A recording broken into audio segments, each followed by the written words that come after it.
Le président de la République, chef de l'État, Mohamed Bazoum, est arrivé au site de l'exposition universelle Dubaï 2020 le lundi après-midi en compagnie de la première dame, Hadja Hadiza Bazoum, des membres du gouvernement et de plusieurs personnalités. Accueilli par une dizaine de dignitaires émiratis, dont 3 ministres fédéraux, le chef de l'État s'est entretenu avec le ministre des Affaires étrangères et de la coopération internationale, Cheikh Chakbout Nayan Al Nayan, qui conduit la délégation émirienne.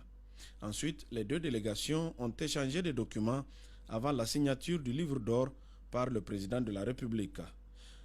Les deux personnalités et leurs délégations se dirigèrent ensuite au majestueux grand hall de l'exposition universelle Dubaï 2020, où, après la levée des couleurs et l'exécution des hymnes des deux pays, elles procédèrent à l'ouverture de la journée du Niger.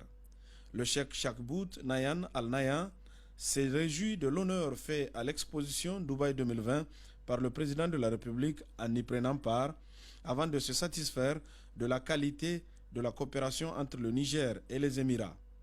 Le chef de l'État, Mohamed Bazoum, a pour sa part magnifié les relations de coopération entre les deux pays avant de louer la justesse de cette exposition, notamment pour le Niger, un pays d'hospitalité et d'opportunité qui affiche de très belles promesses pour les prochaines années. Troisième producteur mondial d'uranium et tout récemment producteur de pétrole, le Niger, en 2023, sera un pays qui aura fait un grand progrès. Selon les données recoupées du FMI et de la Banque mondiale, la croissance économique attendue est de 7,8% en 2022 et se situera à 2 chiffres à partir de l'année 2023. C'est tout naturellement avec une très grande fierté que nous vous présentons ce pays de paix, d'hospitalité et d'opportunité. C'est aussi une occasion idoine de lancer une invitation à tous les investisseurs afin qu'ils se rendent au Niger, car le climat des affaires y est très propice. Fiscalité incitative, code des investissements attractifs prévoyant la garantie et la sécurisation des investissements, possibilités d'affaires multiples et variées, état de droit authentique et incontestable. Le gouvernement, sous mon impulsion, veille à la garantie et à la sécurisation des investissements à travers notamment un code des investissements attractifs. Des réformes sont en cours pour améliorer encore davantage le climat des affaires et soutenir les investisseurs. Par ailleurs, les Émirats arabes unis font partie des rares pays avec lesquels le Niger a conclu un accord visant à éviter la double imposition, double taxation agreement. De même, il est accordé une dispense de visa d'entrée au Niger pour les citoyens des Émirats arabes unis.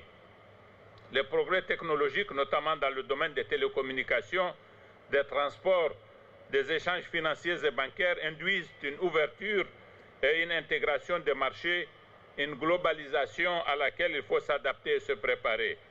Le gouvernement, dans le cadre de l'exécution de mon programme de Renaissance Acte 3, envisage de lancer de grands projets d'infrastructures et de pôles agro-industriels en partenariat public-privé ou sous forme de BOT, notamment dans le domaine des énergies nouvelles et renouvelables. En outre, le Niger dispose d'un des plus grands aéroports en Afrique de l'Ouest. Je saisis cette occasion pour encourager les compagnies aériennes, notamment émiraties, à ouvrir une desserte au Niger, comme l'ont fait d'autres plusieurs années déjà. Mesdames et messieurs, distingués invités, je vous invite à visiter et revisiter le pavillon Niger qui présente un condensé de ce pays aux multiples potentialités et opportunités.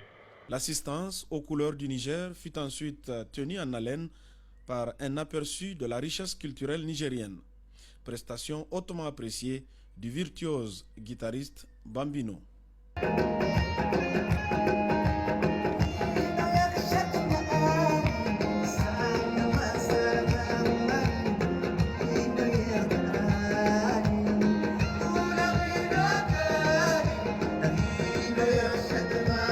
Après cela, les deux personnalités ont visité le stand du Niger, une immersion dans les méandres de la diversité plusieurs fois séculaire, traçant la voie d'une perspective flamboyante. La présence du président de la République nous va droit au cœur. et je pense qu'elle réconforte aussi les relations entre les deux pays. Le président de la République du Niger, son Excellence M. Bazoum Mohamed, il donne une grande importance à la culture et une grande importance à la visibilité du Niger par rapport au reste du monde.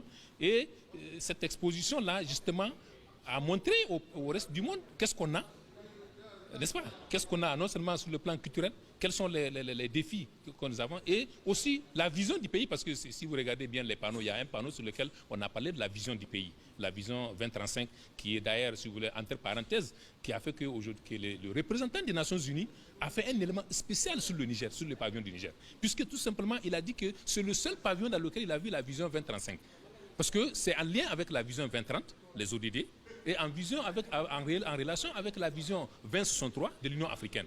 Donc ils étaient tellement dépassés par cet enchaînement-là que nous avons fait par rapport à notre pavillon. Parce que notre pavillon, c'est d'abord montrer la visibilité culturelle et naturelle, les perspectives par rapport aux défis que le pays a et la vision du pays par rapport aux opportunités. En fait, c'est ça l'avantage donc de l'Expo 2020.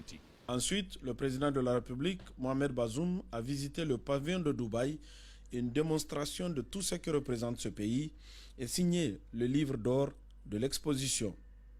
Au lendemain de cette journée mémorable du Niger, le président de la République, Mohamed Bazoum, a quitté Dubaï dans la matinée du mardi 28 décembre 2021.